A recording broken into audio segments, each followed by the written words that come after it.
Test 1, 2, test, test. We are live. All right, good morning, everyone. I think this is our first full use of the new AV system, so for those that are watching remotely, I do hope the quality is much better than what we've had in the past.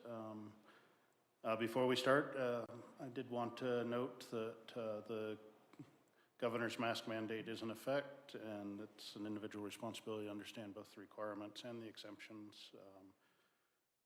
There are exemptions for speaking in public, which we are, and speaking for broadcast, which we are. If you do choose to wear a mask and you're making public comment or presenting, if you're comfortable, I do ask that you remove the mask while you're at the podium so you can be heard clearly by those in the room and those that are watching remotely.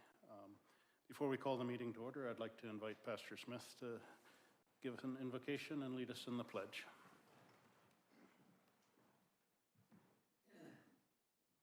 Our Lord and our God, we thank you for this day. Thank you for the privilege to stand here as free Americans and, Lord, to address you. Father, we need you. We need you every day. And our country needs you today. This morning I declare that and I ask you for that, for your presence here. Lord, I pray for wisdom for our commissioners and for all of our county leaders. I pray, God, in this meeting that folks would have civil discourse and that together the issues could be discussed and worked out as we should be able to do as adults. Father, help us with the hard things, the decisions that come their way, because everything affects somebody somehow. So I just pray, Lord, that the best could be for our county and that you would give these people what they need.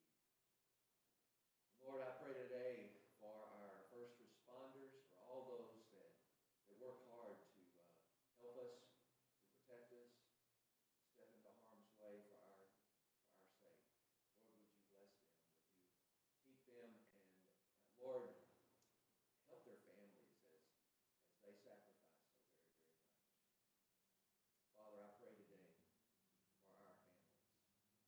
For in this time we know that there is great turmoil and pressure because of all the things that swirl in our community and in our nation. Lord God Almighty, we need you. We love you. We thank you for the freedoms we have today. I thank you most of all for Jesus Christ and his love for us expressed on the cross for our salvation. In Jesus' name we pray. Amen. Amen. Join in the pledge. Pledge allegiance to the flag of the United States of America and to the republic for which it stands, one nation, under God, indivisible, with liberty and justice for all. Thank you, Pastor. All righty, the time is now 9:04. Amanda, could you call the roll, please? Commissioner Richardson? Here. Commissioner Thayer? Here. Commissioner Pettit? Here. All righty, first item we have is approval of the agenda. I'm not aware of any changes. I'd accept a motion to approve the agenda as presented. Mr. Chairman, I move that we adopt the agenda as presented. I'll second. We have a motion and a second to approve the agenda as presented. All in favor, please say aye. Aye. Aye, motion carries. First item up are the consent items. Do we have a motion to approve consent? I'll make a motion. We approve the consent agenda as presented. Second. Okay, I have a motion and a second to approve consent. All in favor, please say aye. Aye. Aye, motion carries. Okay, elected officials, department head, staff reports. Do we have anything from elected officials today? Seeing none, Sam? Commissioners, good morning. Sam Albrecht, County Manager. I want to make an introduction. Tony McCormick is our new Finance Manager. Tony, stand up and wave. Welcome. He's come back 3 days in a row now, so we're confident that we've got the right guy, and we're going to be able to rock and roll and move forward with our audit and everything that we need to get done financially for the rest of the year. Thank you for stepping onto a fast-moving train. Yeah, thanks. I have one other announcement. We heard recently that a past member of the Planning Commission has passed away, Mike Kelly. The county appreciates the volunteer work that he provided to Elbert County, and our thoughts and prayers are with the family. Yeah, he served several years, did he not? I think he served with you, right? Yeah, I spent 14 years on the Planning Commission, and I think he served 5 or 6 of those years with me. He was a good person to work with, and I thank him for it.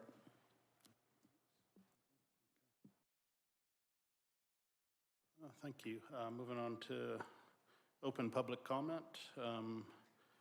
We received no email comment for this portion of the meeting and no requests for phone calls. Is that true, Amanda? That's correct. Okay, thank you. So moving on to those that are present in the room, do we have anybody that would like to make a public comment?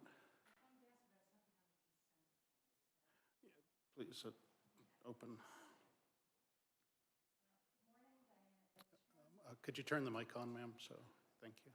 Name and address, and you have 3 minutes. Good morning, Diana Edstrom, 26060 County Road 41 in Elbert.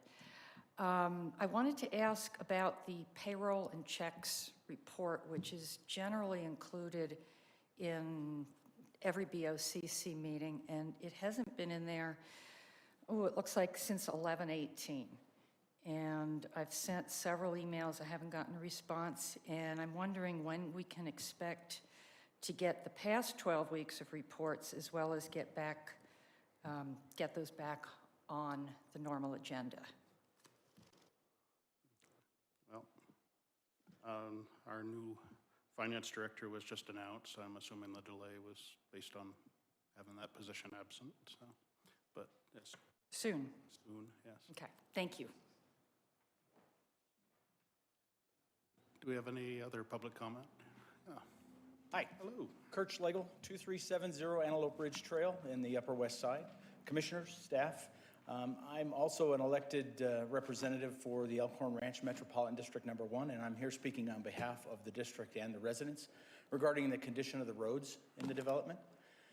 The developers put the roads in between 2003 and 2005.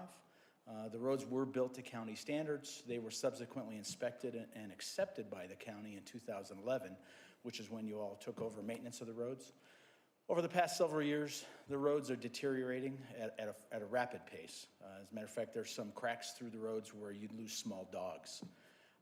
And so I know I've spoken with a couple of you before, but the Metro District is here to speak to you about what is the plan to maintain the roads. We do have some funds that are available as part of the development agreement.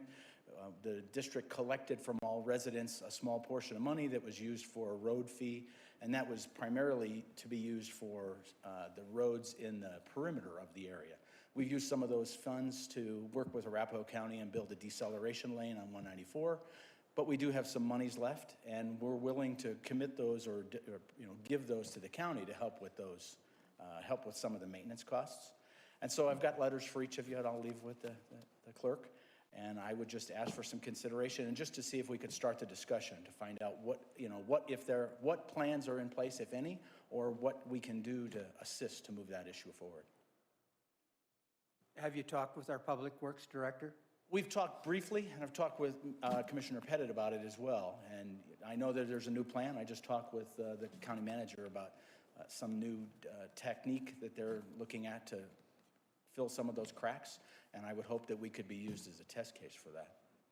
Yeah, and your timing is good, and I think we can probably get you together with Public Works. They've been experimenting with a couple of different types of mastic machines up on Legacy Loop. I was up there over the weekend, and yeah, you can definitely tell what's been repaired and what's still, so it seems like that might be a solution.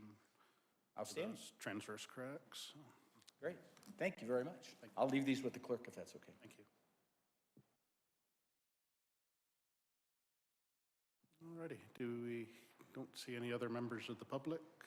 So with that, I'll close public comment at this time and we'll move on to discussion items. First item we have is a CARES Act spending year-to-date report from Sam. I'm assuming that's spending to date, not just this year's. Correct. So, Commissioners, it's, as you know, CARES Act originally was going to expire on 12/30 of '20. Additional legislation came down that will extend that to 12/31. The county received $2.2 million in that out of the total state allocation. And we've been working diligently since July when that money came down to make improvements around the county. We have identified projects to completely spend the allotted funds. We've made 2 reimbursements from the state so far. And our next reimbursement request will delete most of the allotment as we take a look at some other salary items that we think are eligible.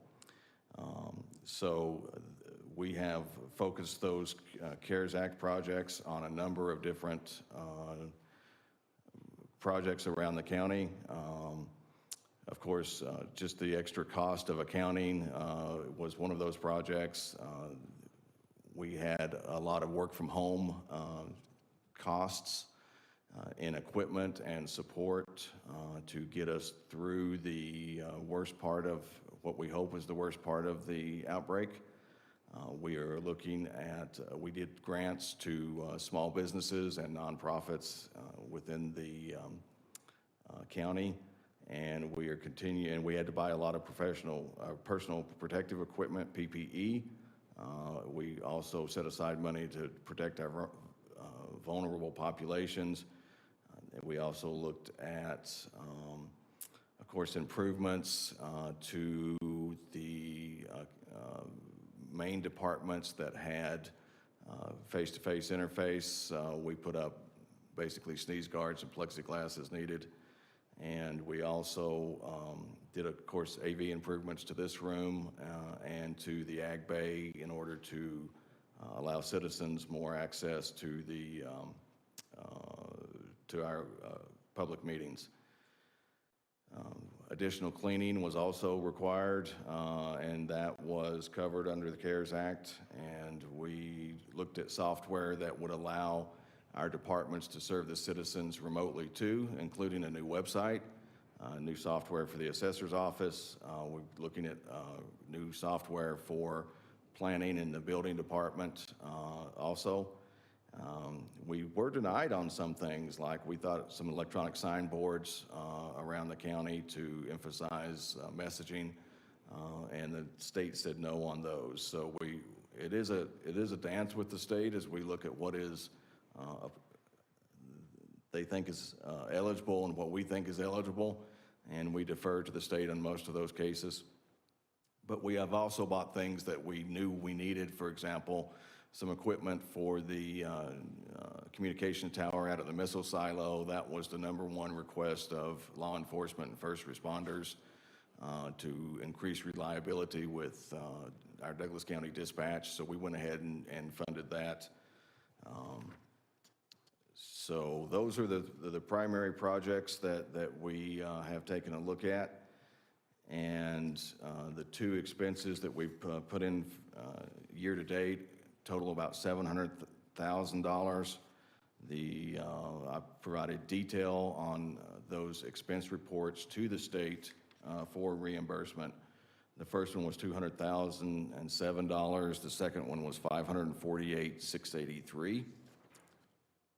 And then the last attachment on that is the amount of business and nonprofit grants that were given out, $266,000. 30 awards were given to 28 organizations, and 10 applications were deemed not eligible. And I'd be happy to take any questions. Business grants, we're opening up another round So there is another program that the state legislature enacted, and that is the Small Business Relief Program. The county was eligible for $509,000. We have gotten the word out on that. It's a different pot of money than the CARES Act, and it has different criteria, and we are in the process of collecting all those applications now, scoring them, and we will make a recommendation for approval on the 19th of February. The deadline for that is the 12th of February, and again, we got word out directly via email, and the chamber and the towns and every source we could find once we've got our application completed. $509,000 will certainly cover every eligible business in the county for those awards that want to submit. We expect to only spend about $250,000 out of that $509,000. I know that there is an effort among other counties around the state to go back to the legislature and ask for some modifications to that program to allow it to be open to all businesses or to increase the cap to $10,000. We have not heard how that's going to go yet, but we did make that ask also. Yeah, I was going to say, I don't recall the legislators, but I know there was a bill filed to address changes to the program, but I think it's just a title right now, so I think they're still trying to figure out what's the best way to expand that. Good. There is another, we are holding back $200,000 for another round of Elbert County CARES Act small business and nonprofit grants. Once we get through this program, the Small Business Relief Program, we'll hit that around the 1st of April. And again, we'll get the word out, and it'll be very similar to the program that we did in 2020. We'll do awards up to $10,000 for nonprofits and $10,000 for businesses. And I will have to say that our nonprofits have really done a nice job. A lot of those were the food banks that help people feed their families and direct aid as needed. And then so it's been a good program. Not every county gave money to their local nonprofits. The weirdness of government funding is not always let us make the best business decisions. I was just thinking, in fact, you had mentioned the website, this AV equipment. Initially, the money had to be spent, all the bills had to be paid if you wanted to get reimbursed by the end of December. So there were quite a few projects that were pushed right up to that line. Bill us and we'll figure it out later, just to make sure that we could expend the monies that were given. And then at the last minute, the monies were rolled over. So, I mean, I do think I'm glad they rolled it over. It'd been nice if the decision had been made much sooner, because then your decision making isn't necessarily what's the best value or what's most important, but what can you get done in a limited amount of time that's somewhere on that list. So I'm glad it extended. Yes, sir. If that decision had come a week or two earlier, it would have been a lot nicer. We could have slowed some of these things down. And Yeah. So, any comments? Or? Just a quick question. Of the CARES money, how much do you have left to distribute? we're calculating that right now as to distribute to businesses and nonprofits. Is that what you're asking, or to spend? Or to spend for the benefit of the county also? We have plans to spend every penny. And so we think we'll be making one more request for 2020 payments that will empty out everything except $200,000 that we want to hold back for the business and small business and nonprofit grant aspect. So Out of the $2.2 million, you expect to spend the $2 million and then have the other $200,000 in reserve? $2 million in 2020 and the $200,000 for the business and small business and nonprofit program. But we have till the end of 2021 to allocate those funds, don't we? We do, yes, sir. Well, hopefully they'll adjust what businesses can get those funds, because it was pretty limited, and most of the small counties don't have enough of those businesses to really use the money that was allocated to them. So hopefully they'll open it up and we can help some of the other businesses that, weren't included. If you look at the list of businesses that we approved, we've had several requests on whether or not we were going to do another round internally in the county with the $200,000. It would be really nice if the state lets us use some of that money too. So, because I think everybody still have some impact with the reserved seating in the restaurants to people just afraid to leave their homes. So we're still getting requests for aid, and we're doing what we can. And certainly in continuing to support the the food banks, I know have been working overtime. And, yeah, hopefully we'll continue on this downslope and come out of this. I don't know, last March started COVID. The March before was the bomb cyclone. So we'll see what this March brings, but hopefully it's less impactful, I guess. Thanks. Thank you. Do you have a comment, ma'am? Diana Edstrom, 26060, County Road 41. I noticed in the agenda there was documentation provided on the CARES Act, some spreadsheets and such. Is it possible to get those in a searchable and sortable format? Because they're actually they're photographs, and they're also very small. So if there's a way to get Yeah, it should those. just be able to put in an open records request, and we'll get Is there those a out. reason that needs to go through open records? It's not an openly published document at this point, so. It's, okay, so what I'm referring to is what I is see that, yeah. included in the agenda, which is Yeah. a public document. Right, that's the public document that's readily available. If you want something that's not readily available, the open records request, I believe, is the proper mechanism, but I direct you to Okay. check with staff after that. Is there also a way to get the supporting documentation for the expenditures that are listed on the document? That I believe the open records request process would be the way to get those documents, ma'am.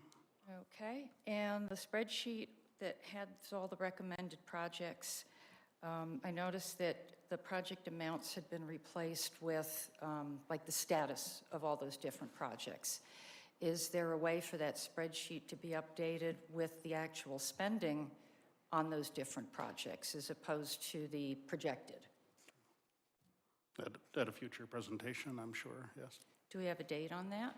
No, ma'am. Okay, thank you.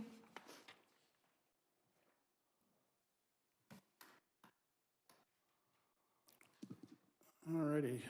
Next item of discussion is a resolution authorizing the Alberta County Clerk to sign election IGA agreements. I know we've done this just about every year, so.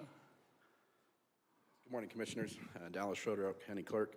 As you mentioned, Commissioner Richardson, this is something that has been our practice over the last few years for you all to give me the authority to enter into those IGAs and MOUs, and specifically regarding elections. And those are just our documents that clarifies between our coordinating entities and the different places that we might have a vote center or something with. So we know each other's responsibilities and it clarifies it. Generally, we don't do this till a little bit later, but this year we're trying to get things in place early while we have some time. We're expecting things to really pick up for us in the elections department. We have been notified that the census numbers are going to be delayed again, and so that's going to really push us on redistricting and re-precincting. So we're trying to get everything done now that we can. We also notified last week the Douglas County Elections Department called, and they have received petition format for recall in the Douglas County School Board, which includes about 2,000 of our residents in the northwest corner. And so if that goes through and then have the recall election, we'll be participating in that sometime May through July, depending on how everything falls through. And that would require us then to enter some IGAs and MOUs, and that's kind of what triggered our thought process on this, that let's go ahead and get this in place now, and so we don't have to worry about it. Sounds good to me. Any questions?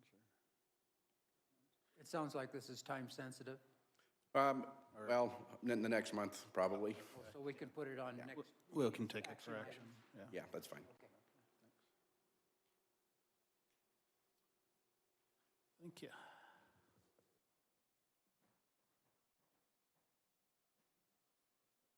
Alrighty. Next item we have is discussion of an intergovernmental agreement between Douglas County and the Board of County Commissioners regarding cost shares for overlay paving on Delbert Road. Rory, I think you're bringing us some good news today. Absolutely. Rory Hale, Director of Public Works. We've had several discussions with Douglas County about the condition of Delbert Road. For the most part, for a lot of years, it was kind of one-sided. One of the things that I did when I first came on board was to reach out to them and see what we could do to address some of the concerns.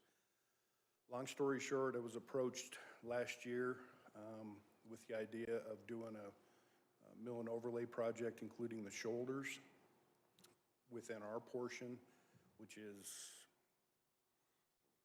not quite 5 miles.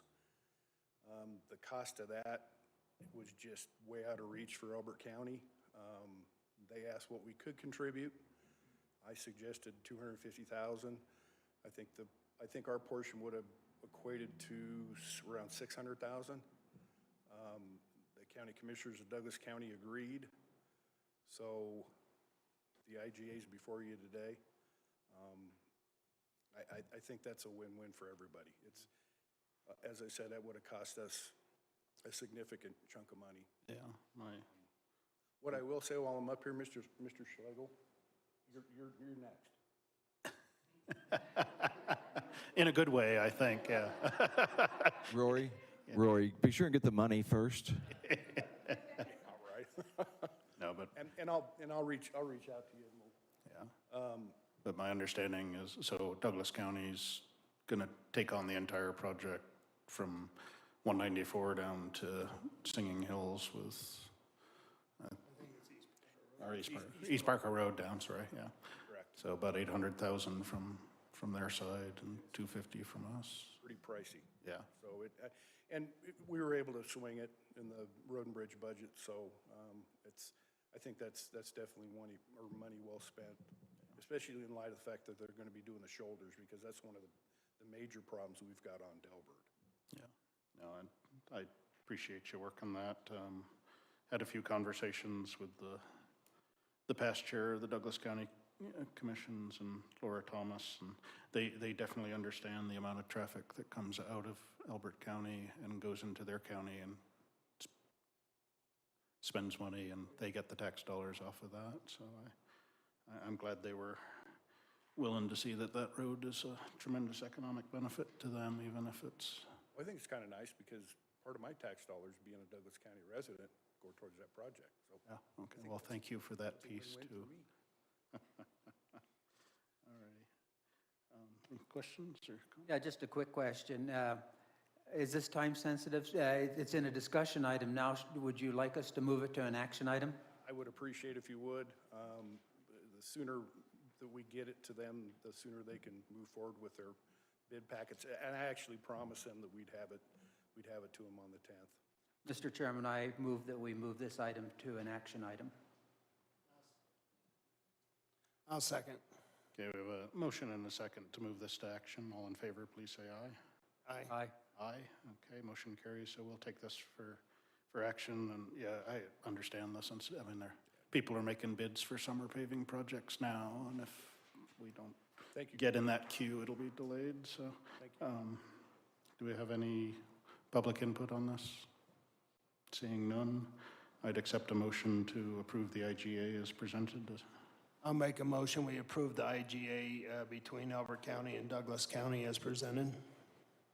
Second. Okay, we have a motion and a second to approve the IGA between Douglas and Elbert County for cost sharing of the overlay on Delbert Road. All in favor, please say aye. Aye. Aye, motion carries. All right, moving on to action items. First item we have is actually a public hearing regarding updates to county impact fees. I'd like to take a motion to open public hearing on this item. Mr. Chairman, I move that we open public hearing on the impact fees. I'll second. A motion and a second to open public hearing on impact fees. All in favor, please say aye. Aye. Aye, motion carries. Okay, Sam. I'll kick it off, and Christina, if I miss anything, you jump in and correct me, and then we do have a guest speaker today that will be giving the presentation. Just to give you a little background, we started this project last year. We did take a look. It had been a while before we'd had a formal study on our impact fees. We put out an RFP. We looked at several different proposals, and we selected Raftellus to do our impact fee study and come here today with the recommendations. Just to, as we look through the different attachments, there is a report dated February 10th. That is the final report. We are going to recommend elimination of the soil and conservation fee. There's a resolution also that has everything that we are recommending the BoCC approve. Soil and conservation fee is one that we are recommending be eliminated. Some fees go up and some go down. Staff's recommending a two-step phase to get us to the levels that are recommended in the report, or the maximum sustainable levels, so that it's a gradual increase. We'll do 50% this year and 50% in the following year. We're also immediately eliminating those that came back as recommended as too high, so those will go down. Refunds will be given for the soil and water conservation impact fee and for any other impact fees paid after 12/2, which was the date of our initial report, that are higher than the 21 fee schedule. Staff will send a letter to all eligible payees. And with that, I think that's all the information that I have in the staff report. Christina, did I miss anything major? Okay. Then I'd like to introduce Todd. And Todd, you're going to have to help me with your last name. Cristiano. Thank you. And Todd's going to give the presentation. Good morning, Commissioners, County Manager Albrecht. It's a pleasure to be here this morning. I am Todd Cristiano. As you may have been part of this study earlier on, you may have been working with another gentleman on our team, Dr. Dwayne Guthrie. He is not able to make it today, so I am standing in his place. But I'd like to go over a brief presentation and kind of summarize this entire study and basically end up where County Manager Albrecht was talking about. So if we could hit the next slide. Quick agenda. We'll talk about the community engagement review, which is a really important part of the process now. We'll look at the summary tables for each of the impact fees. I'll walk through some of the numbers on there. That's quite a dense slide, a couple of slides there. And then we'll look at the individual impact fees for each different types of infrastructure and a survey of comparable fees in the region. So, next slide. We held 2 community engagement meetings with the public and the commissioners as well. There we explained the whole impact fee process, and we solicited feedback from those participating in the process to help us guide as to where we wanted to be with impact fees, and we held 2 of those. One of the outcomes of that was an article in the Elbert County News, so it got some publicity, which is good to get feedback.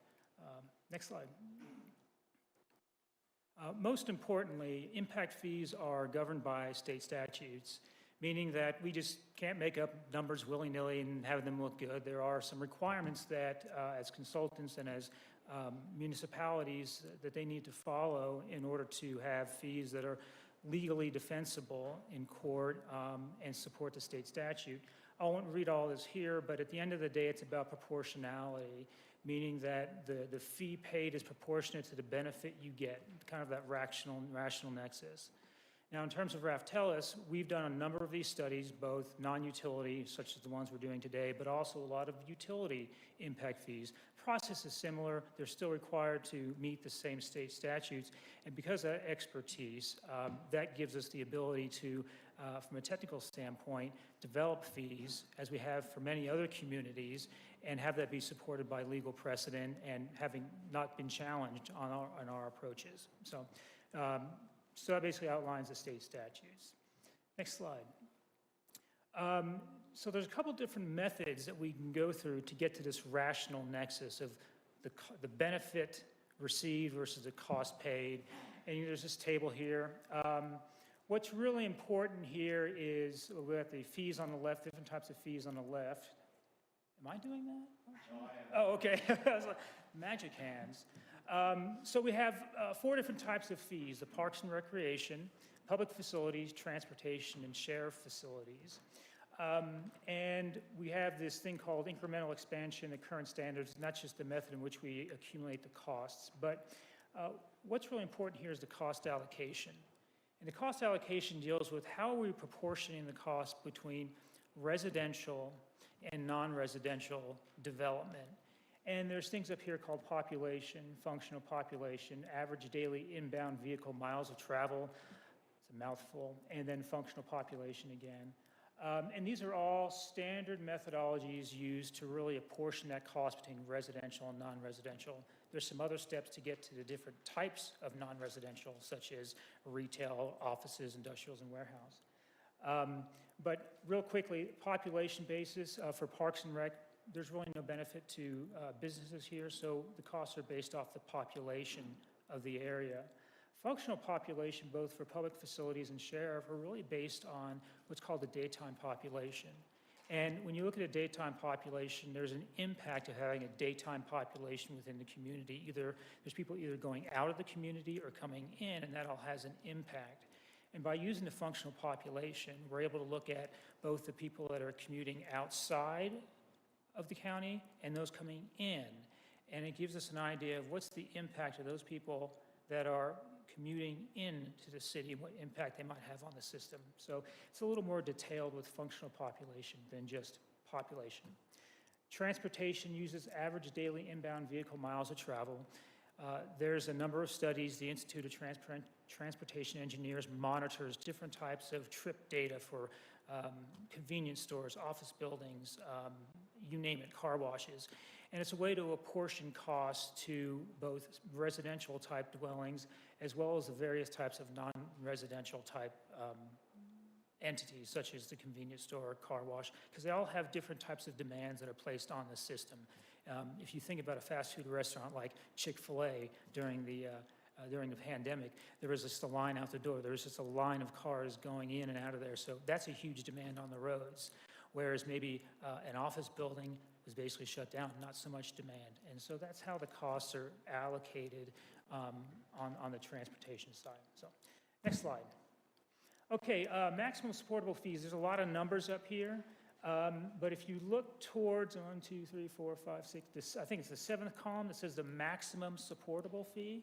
That's what we've come up with. That's what we've calculated based on using the population numbers or the functional population or trip data. All that's either from census data or, like I said, the Institute of Transportation Engineers, as well as county information from the general plan, comprehensive plan, and that sort of thing.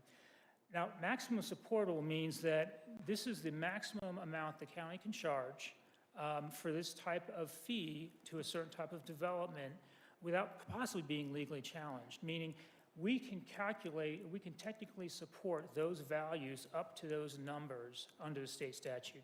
Adopting something higher than that could call that into question. So we just call it maximum supportable fee. And you can see that the last column there shows the increase or decrease as County Manager Albrecht mentioned that some of these fees are going down. $6,000, quite a bit for warehouse, industrial, and other office and services. Retail is going up just a little bit. This kind of change is to be expected. The last time the fees were updated back in 1999, so a lot's happened since then. A lot of new data has come in, more accurate data in terms of looking at census, population, functional populations, more honed methodologies for developing these fees. Next slide. Oh, I'm sorry, before you go back, could you go back to that slide? I think so. Excellent. One thing we also did is we broke out residential into both average single family and large single family, recognizing that there is a difference on the types of demand of facilities. So right now,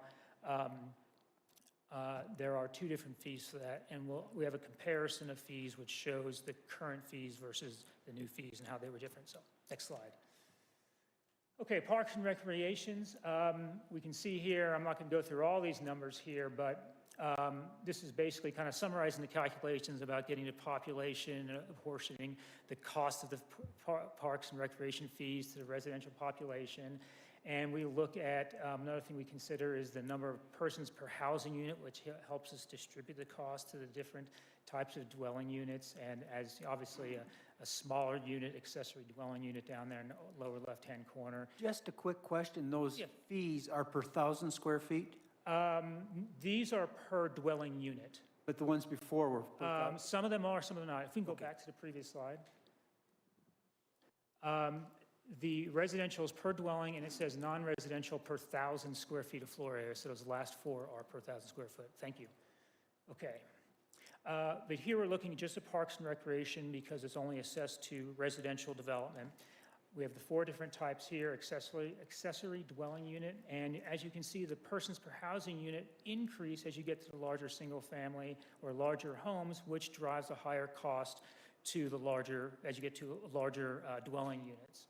It goes from $132 to $263 under that current fees column, which is the fourth one over.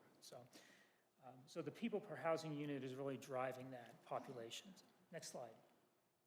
Okay, public facilities. I won't go through all the numbers here as well, but you can see that there's, we have a bunch of input variables here about the types of facilities at the top and the cost of those facilities, the cost allocation, how we're splitting that between residential and non-residential, and that's that functional population calculation. So 17% of the cost goes to non-residential, 83 goes to residential, and we go through some other machinations here. And if you look at the third table down here, we have the residential fees for the accessory dwelling unit, multifamily, average single family, large single family.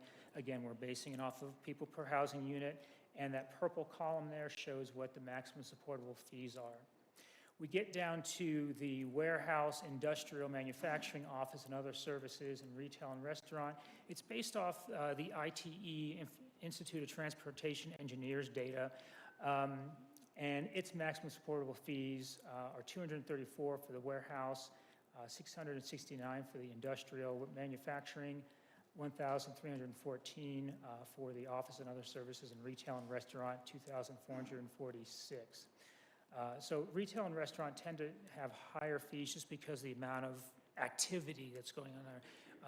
Trips and things also, when you think about retail restaurant, we get to the sheriff, that they will tend to have a higher fee because there's more traffic, more items going on there, and that requires more facilities to meet that demand. Okay, next slide. Sheriff impact fees, same process here, the top there under the variables. We look at the different facilities, the law enforcement building, the sheriff vehicles, and how many we'll need to add over the study period, 10-year period, and we get $4.6 million. Again, we're using functional allocation of residential and non-residential, that 83% and 17%, which is under the cost allocation component.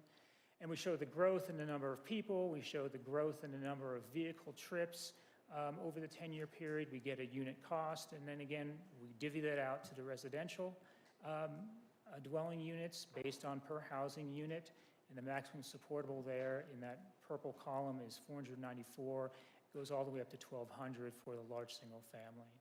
Again, on non-residential, we follow a very similar process as we did on the last fee. Warehousing, storage, and agricultural, all the way through retail and restaurant, and warehouse is the lowest, and again, retail restaurant is the highest at $29, almost $3,000. Okay. And again, I want to point out with the retail restaurant, with as much activity that's going on there, that tend to have more of a generation of calls and requirements of law enforcement facilities. Next slide.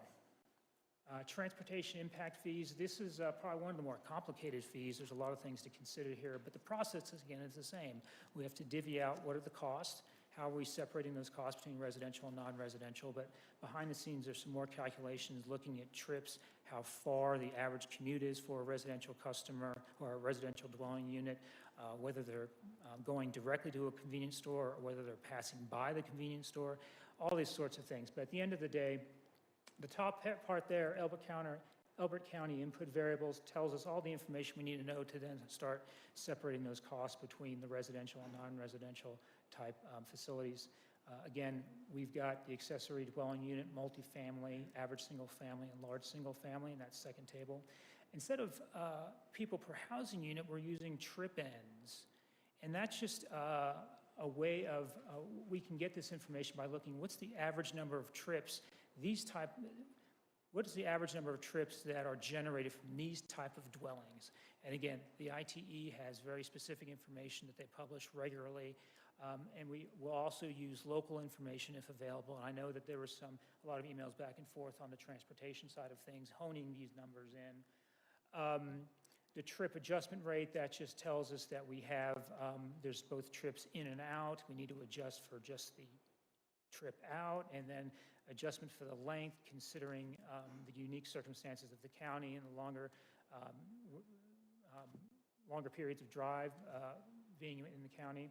So anyway, our maximum supportable fees are in column 5 there. $2,600, almost $2,700 for the accessory dwelling unit, all the way up to $6,400 for a large single family. So transportation is one of the bigger ones, but there's a lot of roads. Non-industrial, again, these are some of the larger fees, but again, warehouse is the lowest. Surprise, the lowest trip generation. When you pass by a warehouse, you don't see people going in and out of there like you do a Taco Bell or a Chick-fil-A or something. And it does increase as you get to industrial manufacturing or office space and then retail and restaurant. So the maximum supportable range from $628 all the way to $5,400 for a retail restaurant. But those are a decrease compared to the current fees in place. So that's, depending on how you want to look at that, whether that's good or bad, but those have changed. So, next slide. So here's a residential fee comparison of a couple other communities, and it's somewhat difficult because not a lot of counties have the impact fees in this area. So we put together some of this information here. That blue box there is hard to read. It says average single family with 2,600 square feet or less is $7,580, an increase of $1,822. So what we've got here is we've got the county, we've got the service area or benefit district, the portion of the county, whether it's incorporated, or east, what have you, and the types of infrastructure, the number of fees they have. A number of residential categories. We have 4 here that we're proposing for Elbert County, which is the accessory dwelling unit all the way up through the large single family. Non-residential categories, we have those 4, the warehousing, office space, retail. So we have the low range and high range based on our lower range residential of the accessory dwelling unit and the higher range. And you can see here that it ranges considerably, and there's a number of circumstances. It's difficult to pin down just one reason why they might be higher or lower. It's possible that the fees in El Paso, Arapahoe, Adams, and Douglas haven't been updated in 10 years. We don't know. But we do know that we are a bit higher on the high range here, but we are updating these in 2021. So gives you some context as how we compare to the other communities. Next. Larger counties have Possibly. other sources. I mean, there's Yeah, tremendous sales tax, and I believe they all have higher property tax mills, so there's more recurring money versus upfront capital type. So. Okay. Next slide. I think thank you. That concludes my presentation. I'll entertain any questions.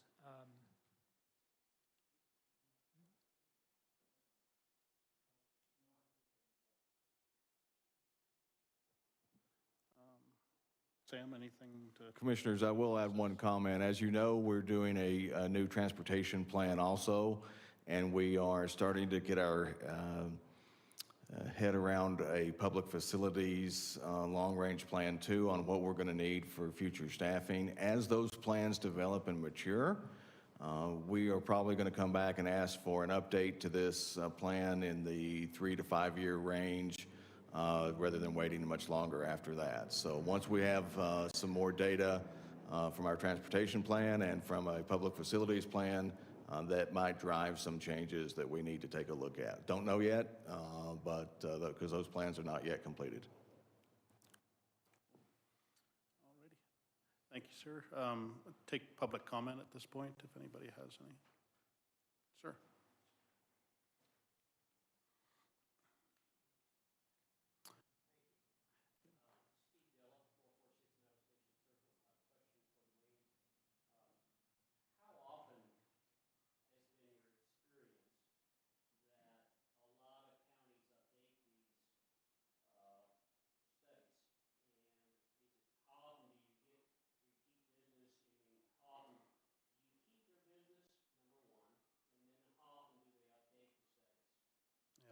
And sir, if we could, we'll take all public comment and then address any issues. So is there any other public comment?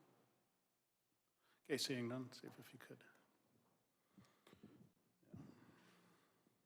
Commissioners, staff, again, let me make sure I understand the question. So how often do counties or entities update their fees, and does Raftellus retain clients that way?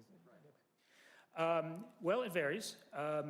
Typically we work with municipalities and with non-utility impact fees, if there's a significant change to their capital plans, they might do it more frequently, maybe every 3 years, or do it kind of a spruce up in a 3-year period.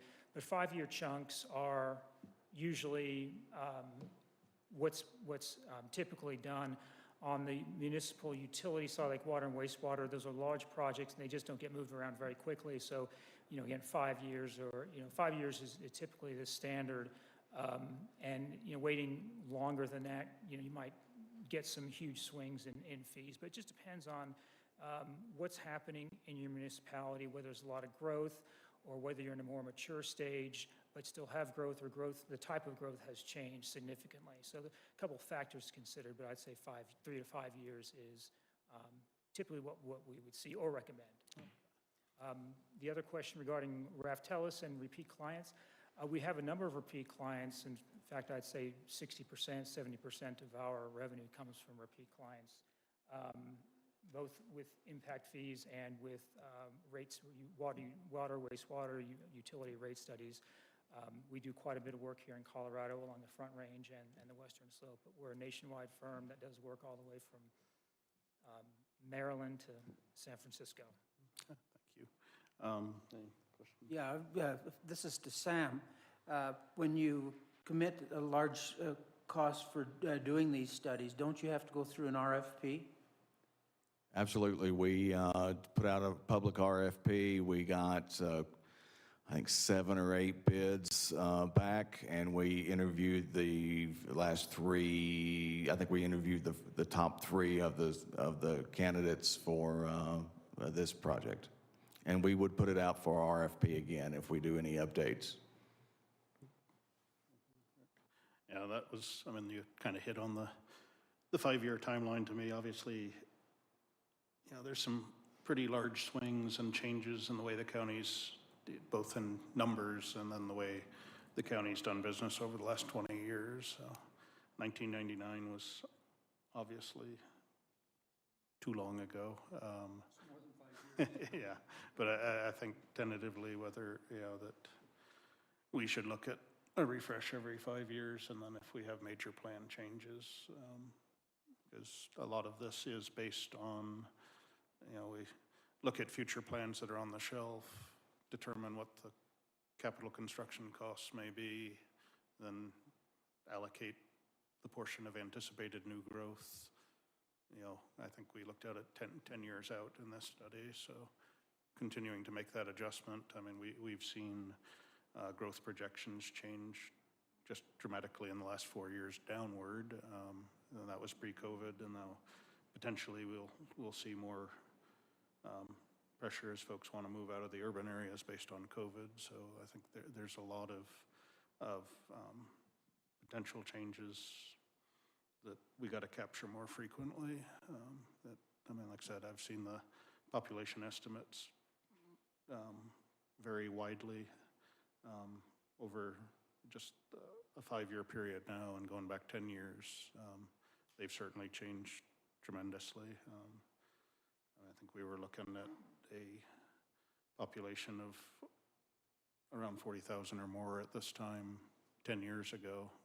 Clearly, we're just about hitting 28,000 now, so those estimates weren't made, and I don't know what the population estimates looking back to 1999 might have been, but certainly they probably weren't accurate, so appreciate that.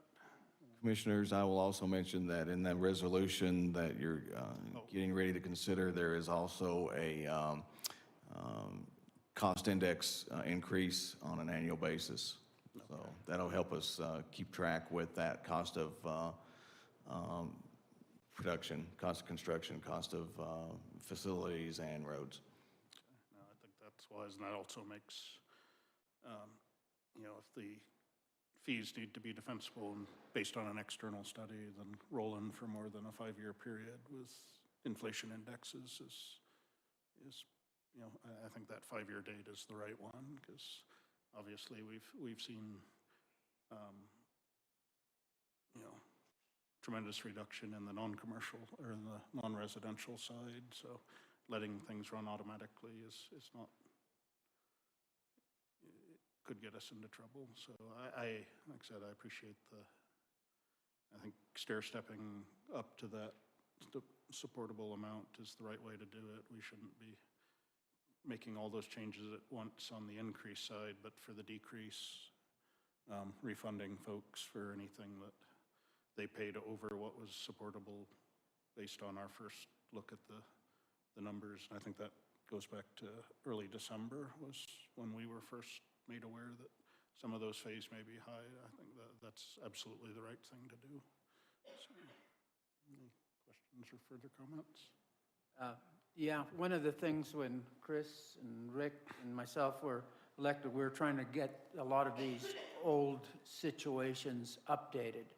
And like this one here we're talking about is over 20 years old, and we recognized that we needed to bring these impact fees up to our current time. So with that, if nobody has any proposed changes to the resolution, I'd take a motion to adopt it as presented. I'll make a motion, we adopt Resolution 21 to be determined, the adoption of development impact fees and elimination of the soil and water conservation impact fee. Second. Okay, we have a motion and a second to adopt the resolution as presented. All in favor, please say aye. Aye. Aye, motion carries. I would accept a motion to close public hearing on this item. I move we close the public hearing on the impact fees. Now second. Okay, motion and a second to close public hearing. All in favor, please say aye. Aye. Aye. Motion carries. Yep, thanks. And like I said, if we could work between CDS and building, if we've received any impact fees, non-commercial, since that December date, that we let folks know that they're entitled to a refund of a portion of those. All righty. Next item we have is approval of the January 13, 2021 minutes. Thank you, sir. I appreciate your input. I'll make a motion, we approve the January 13th, 2021 minutes and dispense with the reading. Second. We have a motion and a second to adopt and approve the January 13 minutes and dispense with reading. All in favor, please say aye. Aye. Aye. Motion carries. Final action item we have this morning is approval of the January 27th minutes. Mr. Chairman, I move that we approve the January 27, 2021 minutes as presented and dispense with the reading of those minutes. I'll second. We have a motion and a second to approve the January 27th minutes and dispense with reading. All in favor, please say aye. Aye. Aye. Motion carries. Okay. Board planning. I know we do have, we'll take the IGA for the clerk at the next meeting for action, obviously minutes from this meeting. Do you have any other items that? No. We'll have a report, a couple of reports from the library board on that one, Okay. I believe. Yep, that's right. Okay, yep, thank you. All righty, yeah, that would be their annual report to us. Okay, that gets us started, so. All righty, so with that, it's 10:01. Oh, yeah, do you? Sam, you sent us an email the other day about the weed management program. Is there anything that we should be thinking about there? I met with Extension yesterday. We've got some ideas. We'll close the loop on that and get back to you and make a recommendation. There is a state board position that's open right now. It might be better for us just to get our internal team built and strong before we make that recommendation for the state position. But we do have some ideas on how to move that forward. We'd like to see that. We've talked about it for a while. It's time to get it done. Okay, with that, it's now 10:02, and we're in recess. We'll reconvene for a land use item, consideration of Spring Valley Ranch DGA number 3 at 1 p.m. at the fairgrounds. Thanks for coming out, and